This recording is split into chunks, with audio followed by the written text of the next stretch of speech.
प्रसन्नाङ्गरागं प्रभाकाञ्चनाङ्गं जगद्भीतिशौर्यं तुषाराद्रिधैर्यम् तृणीभूतहेतिं रणोद्यद्विभूतिं भजे वायुपुत्रं पवित्राप्तमित्रम्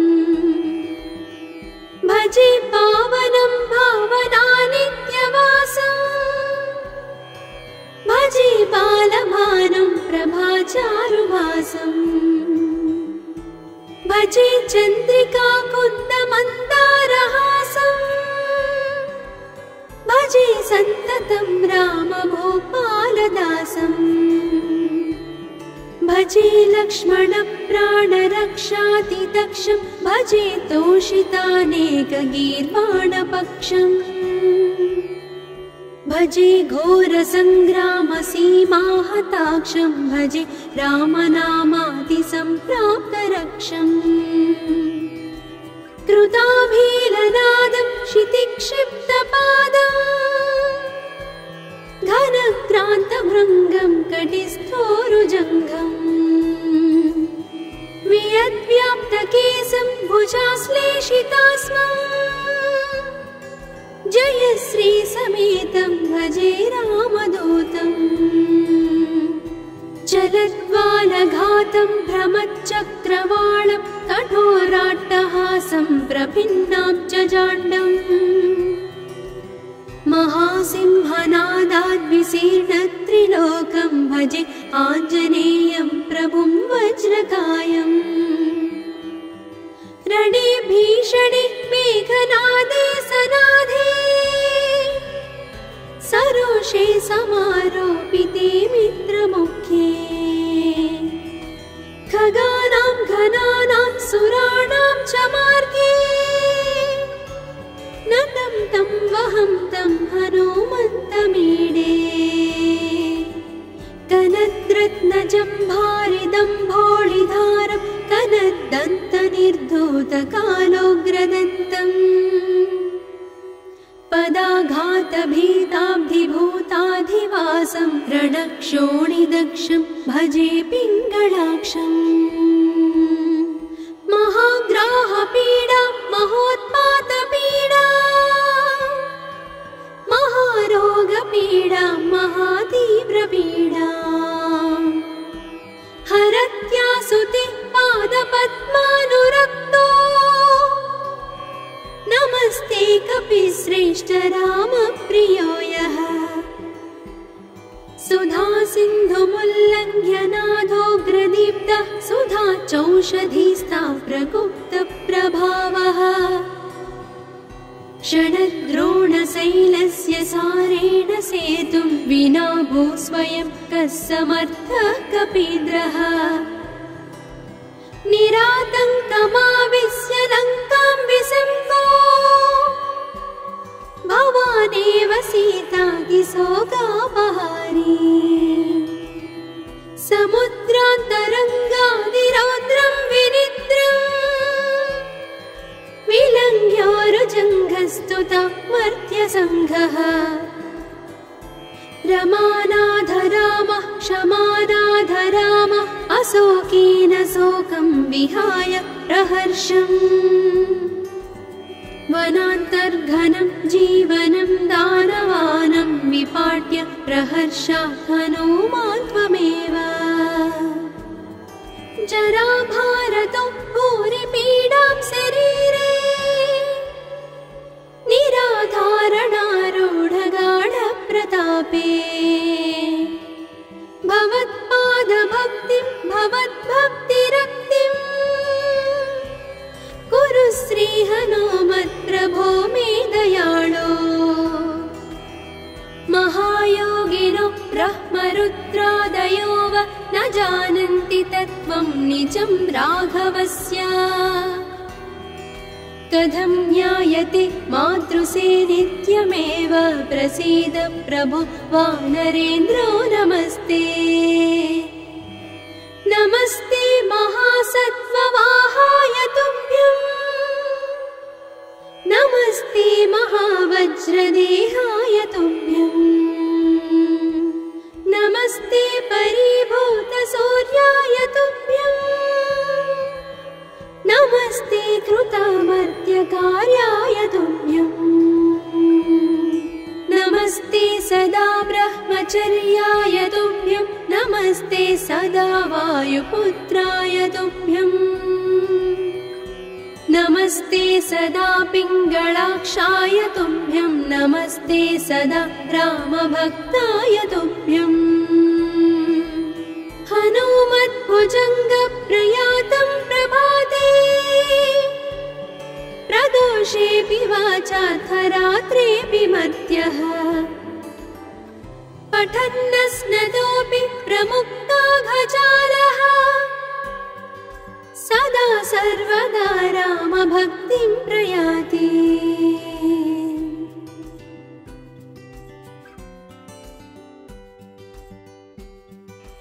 प्रसन्नाङ्गरागं प्रभाकाञ्चनाङ्गं जगद्भीतिशौर्यं तुषाराद्रिधैर्यम् तृणीभूतहेतिं रणोद्यद्विभूतिं भजे वायुपुत्रं पवित्राप्तमित्रम् भजे पावनं भावनानित्यवासम् भजे बालभानुं प्रभाचारुभासम् भजे चन्द्रिकाकुन्दमन्दारहासम् भजे सन्ततं रामभूपालदासम् भजे लक्ष्मणप्राणरक्षातिदक्षं भजे तोषितानेकगीर्वाणपक्षम् भजे घोरसङ्ग्रामसीमाहताक्षं भजे रामनामातिसम्प्राप्तरक्षम् कृताभीलनादं क्षितिक्षिप्तपादम् घनक्रान्तभृङ्गं कटिस्थोरुजङ्घम् वियद्व्याप्तकेशं भुजाश्लेषितास्मम् जयश्रीसमेतं भजे रामदूतम् चलद्वालघातं भ्रमच्चक्रवालं कठोराट्टहासं प्रभिन्नाब्जजाण्डम् महासिंहनादाद्विशीर्णत्रिलोकं भजे आञ्जनेयं प्रभुं वज्रकायम् रणे भीषणे मेघनादे सनादे सरोषे समारोपिते मित्रमुख्ये खगानां घनानां सुराणां च मार्गे नतं तं वहं तं हनुमन्तमीडे कनद्रत्नजम्भारिदम्भोळिधारं कनद्दन्तनिर्धूतकालोग्रदन्तम् पदाघातभीताब्धिभूताधिवासं रणक्षोणिदक्षं भजे पिङ्गलाक्षम् महाग्राहपीडा महोत्पातपीडा महारोगपीडा महातीव्रपीडा हरत्यासुते पादपद्मानुरक्तो नमस्ते कपिश्रेष्ठ रामप्रियो यः सुधा सिन्धुमुल्लङ्घ्य नाथोग्रदीप्तः सुधा चौषधीस्ता प्रगुप्तप्रभावः षडद्रोणशैलस्य सारेण सेतुं विना भूस्वयं कः समर्थः कपीन्द्रः निरातङ्कमाविश्य लङ्कां विसम्पो भवानेव सीतातिशोकापहारी समुद्रान्तरङ्गादिरौद्रं विनिद्रम् विलङ्घ्योरुजङ्घस्तुता मर्त्यसङ्घः रमानाथ रामः क्षमानाथ रामः अशोकेन शोकं विहाय प्रहर्षम् वनान्तर्घनं जीवनं दानवानं विपाट्य प्रहर्षात् हनुमान् त्वमेव जराभारतो भूरिपीडां शरीरे निरा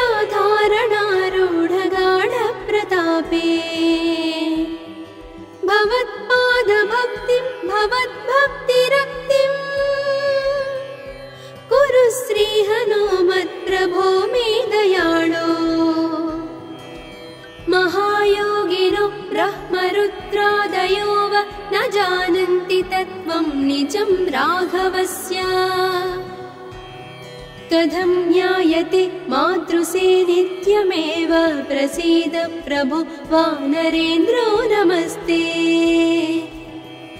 नमस्ते महासत्त्ववाहाय तुभ्यम् नमस्ते महावज्रदेहाय तुभ्यम् नमस्ते परिभूतसूर्याय तुभ्यम् नमस्ते कृतमर्त्यकार्याय तुभ्यम् नमस्ते सदा ब्रह्मचर्याय तुभ्यम् नमस्ते सदा वायुपुत्राय तुभ्यम् नमस्ते सदा पिङ्गळाक्षाय तुभ्यम् नमस्ते सदा रामभक्ताय तुभ्यम् हनुमद्भुजङ्गप्रयातं प्रभाते प्रदोषेऽपि वाचार्थरात्रेऽपि मध्यः पठन्नस्नतोऽपि प्रमुक्ताघजालः सदा सर्वदा रामभक्तिं प्रयाति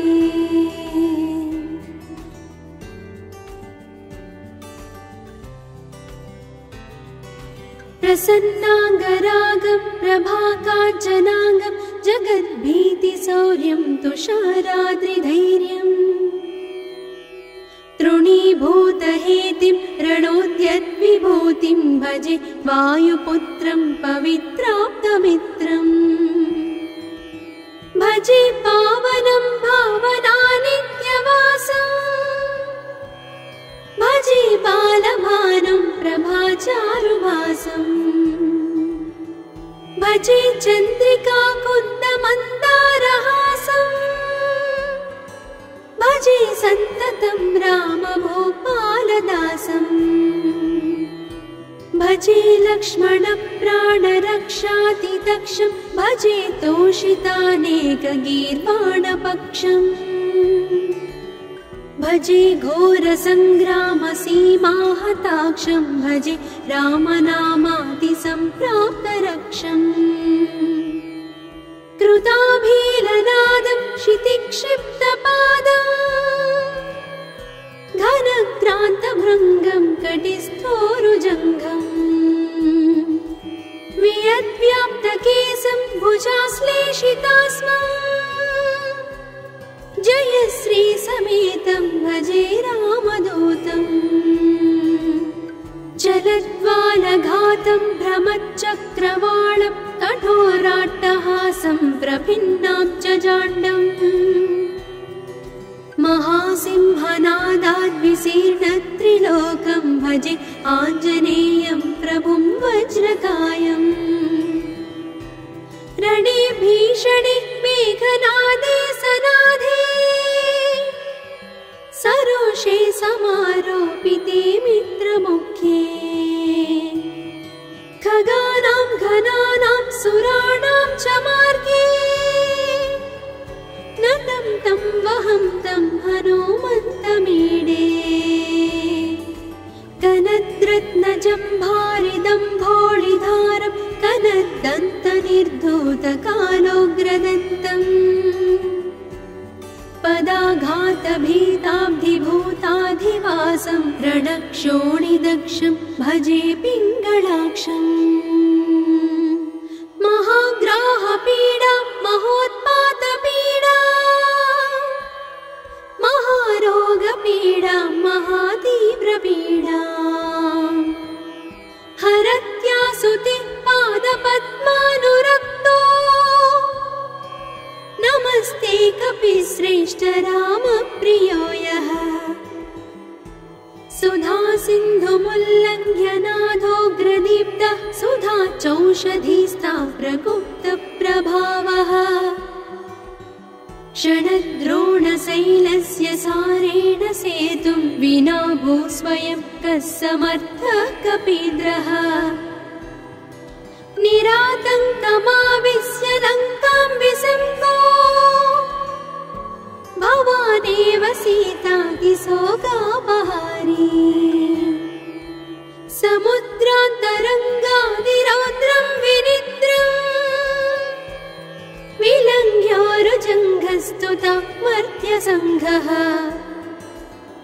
रमानाथ रामः क्षमानाथ रामः अशोकेन शोकं विहाय प्रहर्षम् वनान्तर्घनं जीवनं दानवानं विपाट्य प्रहर्षात् हनूमान् त्वमेव जराभारतो भूरिपीडां शरीरे निराधारणारूढगाढप्रतापे भवत्पादभक्तिं भवद्भक्तिरक्तिं कुरु श्रीहनुमत्प्रभो मे दयाळो महायोगिनो ब्रह्मरुद्रादयो वा न जानन्ति तत्त्वं निजं राघवस्य कथं ज्ञायते मातृसे नित्यमेव प्रसीद प्रभो वानरेन्द्रो नमस्ते नमस्ते महासत्त्ववाहाय तुभ्यम् नमस्ते महावज्रदेहाय तुभ्यम् नमस्ते परिभूतसूर्याय तुभ्यम् नमस्ते कृतामर्त्यकार्याय तुभ्यम् नमस्ते सदा ब्रह्मचर्याय तुभ्यम् नमस्ते सदा वायुपुत्राय तुभ्यम् नमस्ते सदा पिङ्गळाक्षाय तुभ्यम् नमस्ते सदा रामभक्ताय तुभ्यम् हनुमद्भुजङ्गप्रयातं प्रभाते प्रदोषेऽपि वाचार्थरात्रेऽपि मर्त्यः पठन्नस्नतोऽपि प्रमुक्ताघजालः सदा सर्वदा रामभक्तिं प्रयाति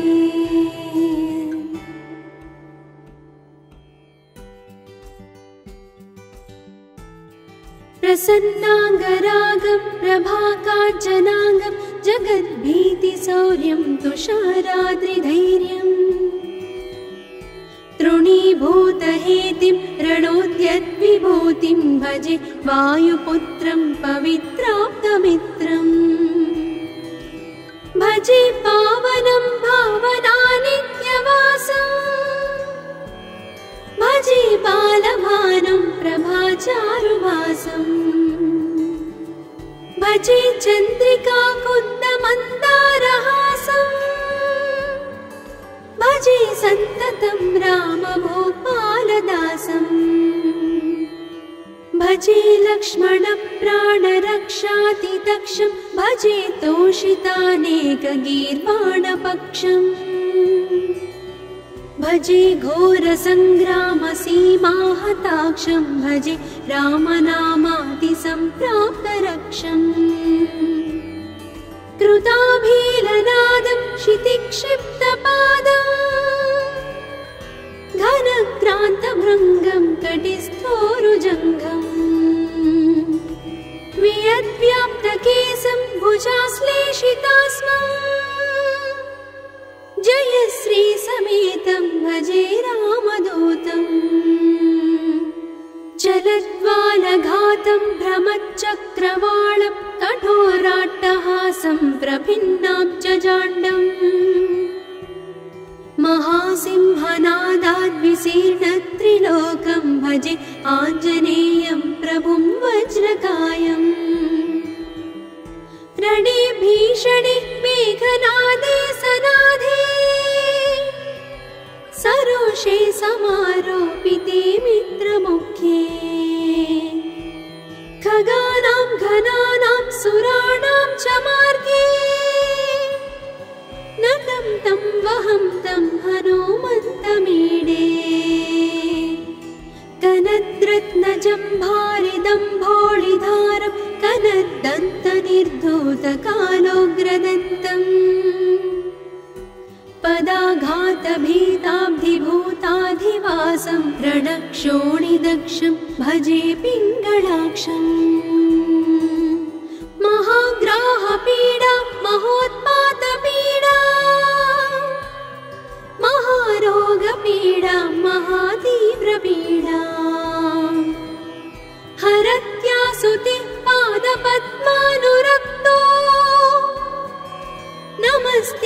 विश्रेष्ठ रामप्रियो यः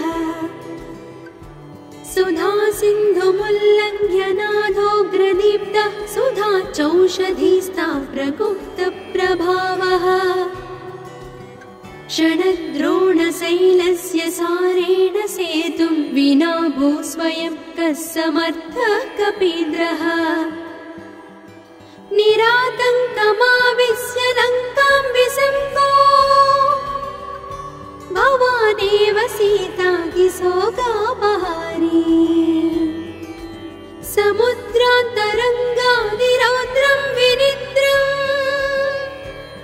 विलङ्घ्योरुजङ्घस्तुतः मर्त्यसङ्घः रमानाथ रामः क्षमानाथ रामः अशोकेन शोकं विहाय प्रहर्षम् वनान्तर्घनं जीवनं दानवानं विपाट्य प्रहर्षात् हनूमान् त्वमेव जराभारतो भूरिपीडां शरीरे निराधारणारूढगाढप्रतापे भवत्पादभक्तिं भवद्भक्तिरक्तिं कुरु श्रीहनुमत्प्रभो मे दयाळो महायोगिनो ब्रह्मरुद्रादयो वा न जानन्ति तत्त्वं निजं राघवस्य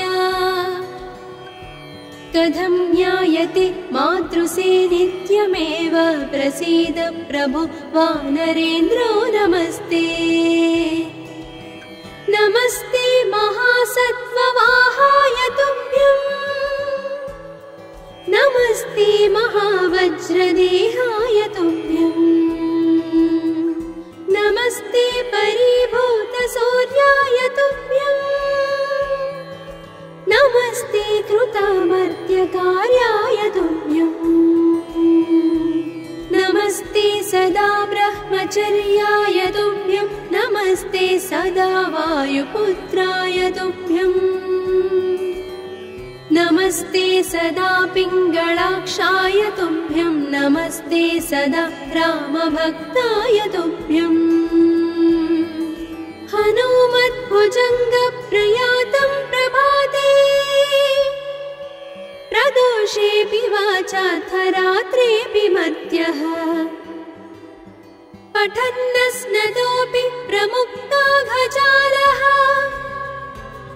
सदा सर्वदा रामभक्तिं प्रयाति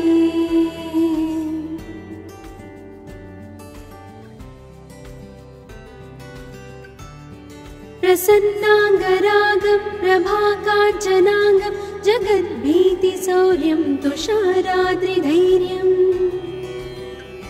तृणीभूतहेतिं रणोद्यद्विभूतिं भजे वायुपुत्रं पवित्राप्तमित्रम् भजे पावनं भावनानित्यवासम् भजे बालभानुं प्रभाचारुभासम्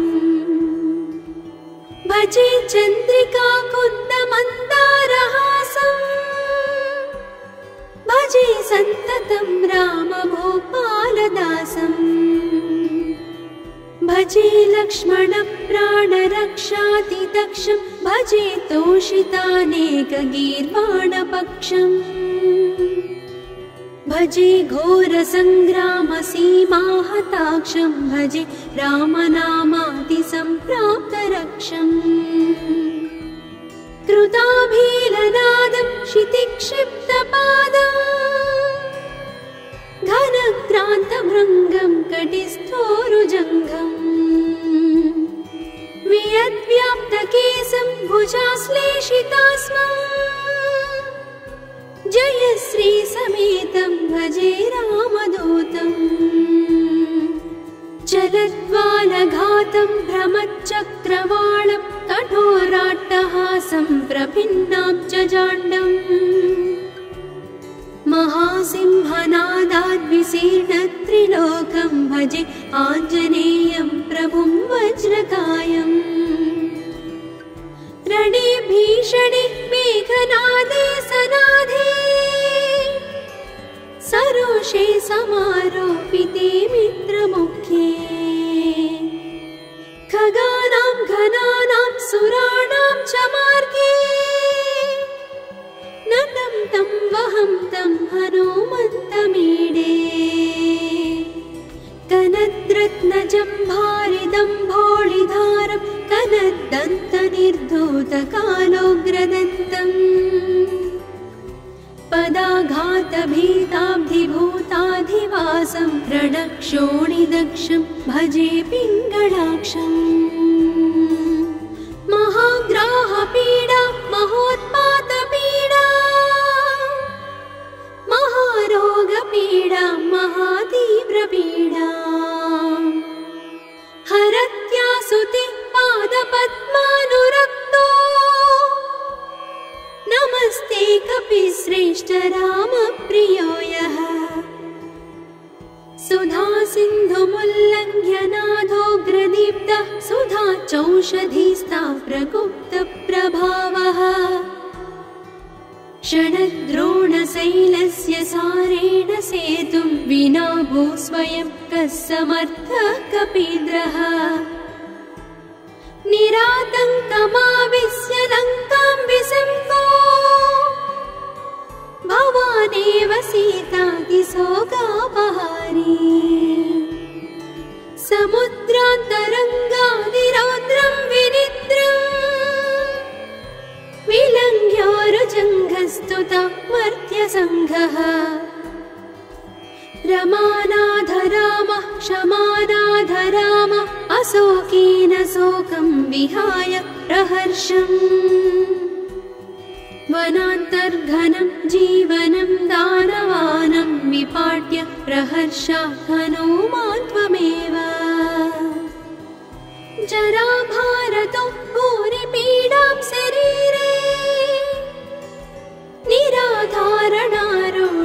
निराधारणारूढगाढप्रतापे भवत्पादभक्तिं भवद्भक्तिरक्तिम् कुरु श्रीहनुमत्प्रभो मे दयाळो महायोगिनो ब्रह्मरुद्रादयो वा न जानन्ति तत्त्वं निजं राघवस्य कथं ज्ञायते मातृसे नित्यमेव प्रसीद प्रभो वानरेन्द्रो नमस्ते नमस्ते महासत्त्ववाहाय तुभ्यम् नमस्ते महावज्रदेहाय तुभ्यम् नमस्ते परिभूतसूर्याय तुभ्यम् नमस्ते कृतामर्त्यकार्याय तुभ्यम् नमस्ते सदा ब्रह्मचर्याय तुभ्यम् नमस्ते सदा वायुपुत्राय तुभ्यम् नमस्ते सदा पिङ्गळाक्षाय तुभ्यम् नमस्ते सदा रामभक्ताय तुभ्यम् हनुमद्भुजङ्गप्रयातं प्रभाते प्रदोषेऽपि वाचार्थरात्रेऽपि मर्त्यः पठन्नस्नदोऽपि प्रमुक्ताघजालः सदा सर्वदा रामभक्तिं प्रयाति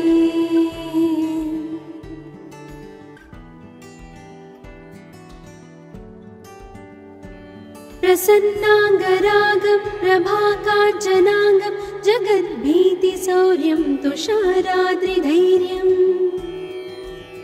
तृणीभूतहेतिं रणोद्यद्विभूतिं भजे वायुपुत्रं पवित्राप्तमित्रम् भजे पावनं भावनानित्यवासम् भजे बालभानुं प्रभाचारुभासम् भजे चन्द्रिका कुन्दमन्दारहासम् भजे सन्ततं रामभूपालदासम् भजे लक्ष्मणप्राणरक्षातिदक्षं भजे तोषितानेकगीर्वाणपक्षम्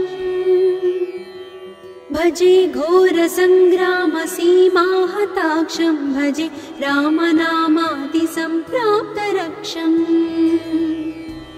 कृताभीलनादं क्षितिक्षिप्तपादम् घनक्रान्तभृङ्गं कटिस्थोरुजङ्घम् वियद्व्याप्तकेशं भुजाश्लेषितास्मम् जय श्री समेतं भजे रामदूतम्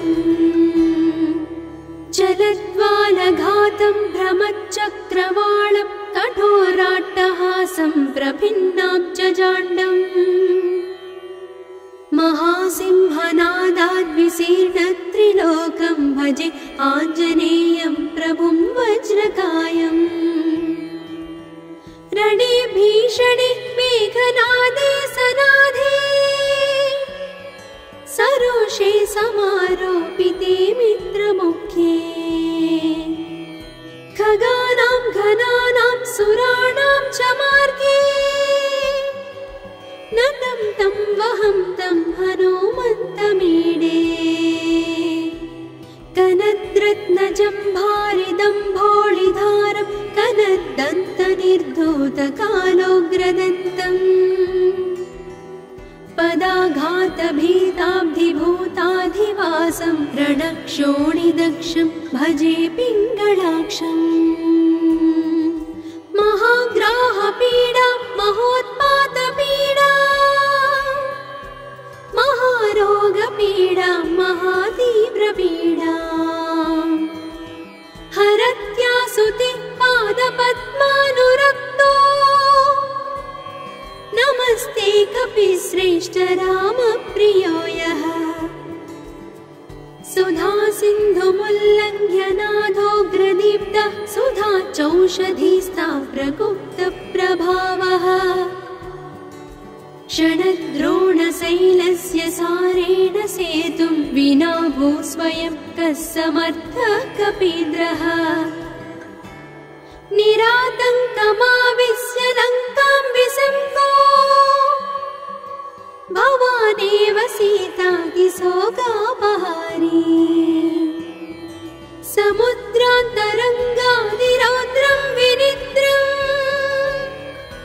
विलङ्घ्योरुजङ्घस्तुतं मर्त्यसङ्घः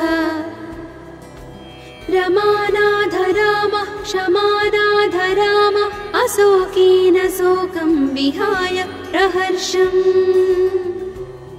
वनान्तर्घनं जीवनं दानवानं विपाट्य प्रहर्षात् हनुमान् त्वमेव जराभारतो भूरिपीडां शरीरे निराधारणारूढगाढप्रतापे भवत्पादभक्तिं भवद्भक्तिरक्तिम् कुरु श्रीहनुमत्प्रभो मे दयाळो महायोगिनो ब्रह्मरुद्रादयो वा न जानन्ति तत्त्वं निजं राघवस्य कथं ज्ञायते मातृसे नित्यमेव प्रसीद प्रभो वानरेन्द्रो नमस्ते नमस्ते महासत्त्ववाहाय तुभ्यम् नमस्ते महावज्रदेहाय तुभ्यम् नमस्ते परिभूतसूर्याय तुभ्यम् नमस्ते कृतामर्त्यकार्याय तुभ्यम् नमस्ते सदा ब्रह्मचर्याय तुभ्यं नमस्ते सदा वायुपुत्राय तुभ्यम् नमस्ते सदा पिङ्गलाक्षाय तुभ्यं नमस्ते सदा रामभक्ताय तुभ्यम् हनुमद्भुजङ्गप्रयातं प्रभाते प्रदोषेऽपि वाचार्थरात्रेऽपि मध्यः पठन्नस्नतोऽपि प्रमुक्ताघजालः सदा सर्वदा रामभक्तिं प्रयाति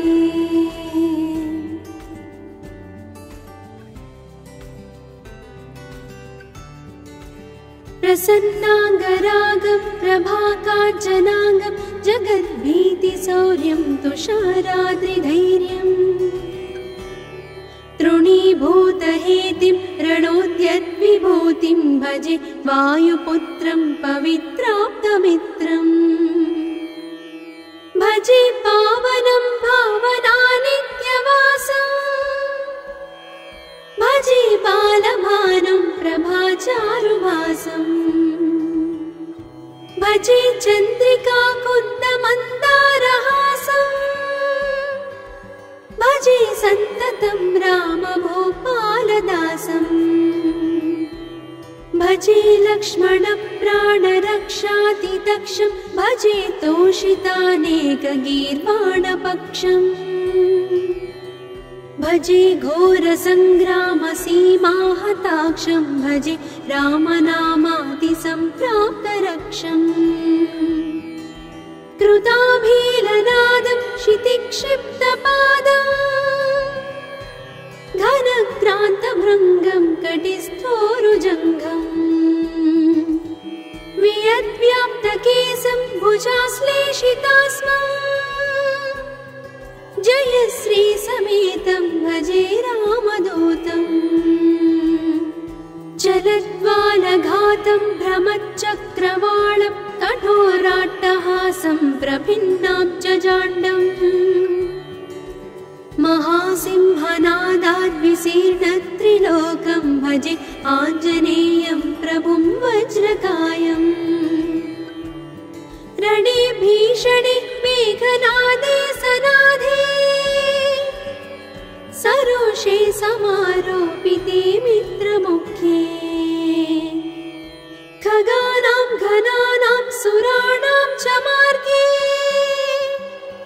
नतं तं वहं तं हनुमन्तमीडे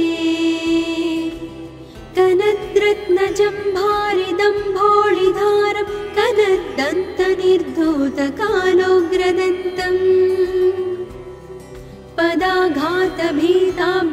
पदाघातभीताब्धिभूताधिवासं रणक्षोणिदक्षं भजे पिङ्गळाक्षम् महाग्राहपीडा महोत्पातपीडा महारोगपीडा महातीव्रपीडा हरत्यासुते पादपद्मानुरक्तो नमस्ते कपिश्रेष्ठ रामप्रियो यः सुधा सिन्धुमुल्लङ्घ्यनाथोग्रदीप्तः सुधा चौषधीस्ता प्रगुप्तप्रभावः षडद्रोणशैलस्य सारेण सेतुं विना भूस्वयं कः समर्थः कपीन्द्रः निरातङ्कमाविश्य लङ्कां विसम्भो भवानेव सीतादिशोकापहारी समुद्रान्तरङ्गादिरौद्रं विनिद्रम् विलङ्घ्योरुजङ्घस्तुता मर्त्यसङ्घः रमानाथ रामः क्षमानाथ रामः अशोकेन शोकं विहाय प्रहर्षम् वनान्तर्घनं जीवनं दानवानं विपाट्य प्रहर्षात् हनुमान् त्वमेव जराभारतो भूरिपीडां शरीरे निराधारणारूढगाढप्रतापे भवत्पादभक्तिं भवद्भक्तिरक्तिं कुरु श्रीहनुमत्प्रभो मे दयाळो महायोगिनो ब्रह्मरुद्रादयो वा न जानन्ति तत्त्वं निजं राघवस्य कथं ज्ञायते मातृसे नित्यमेव प्रसीद प्रभो वानरेन्द्रो नमस्ते नमस्ते महासत्त्ववाहाय तुभ्यम् नमस्ते महावज्रदेहाय तुभ्यम् नमस्ते परिभूतसूर्याय तुभ्यम्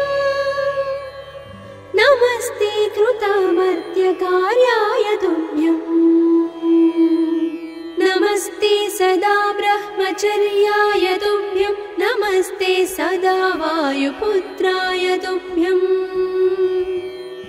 नमस्ते सदा पिङ्गलाक्षाय तुभ्यम् नमस्ते सदा रामभक्ताय तुभ्यम् हनुमद्भुजङ्गप्रयातं प्रभाते प्रदोषेऽपि वाचार्थरात्रेऽपि मर्त्यः पठन्नस्नतोऽपि प्रमुक्ताघजालः सदा सर्वदा रामभक्तिं प्रयाति।